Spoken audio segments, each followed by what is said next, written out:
করেন, এক সময় 10 টাকা 50 টাকা মানুষের কাছে ধার করতে হতো, এখন আমার মানি ভরা টাকা, এখন আমার পকেট ভরা টাকা। এই টাকা আল্লাহ দেখতেছেন, আল্লাহ দিয়েছেন।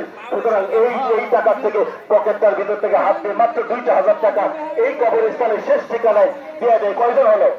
এদিকে আর কি হাতুসু করছে আমাদের অলিকাতা আলহামদুলিল্লাহ। আমাদের সোহেল ভাই এই কবরস্থানের জন্য একদিনের খরচ দিয়েছে 30,600 টাকা আলহামদুলিল্লাহ। তারপরে চাচাজান 2,000 টাকা নগদ দিয়ে দিলেন। এদিকে কে বলছে? এদিকে থেকে বলি ভাই আমাদের জামাত হয়ে যাবে, রাস্তায় নিয়ে যাতে করে হতে পারি। মাত্র 5 মিনিট সময় আপনাদের থেকে চেয়ে নেব ভিক্ষা এই প্রতিষ্ঠানের জন্য। আপনারা মাত্র 5 মিনিটের মধ্যে বলে দেন যে 50 জন লোক চাই। এত মানুষ, হাজার হাজার মানুষ, এই 50 জন লোক আমরা পাবো না ইনশাল্লাহ?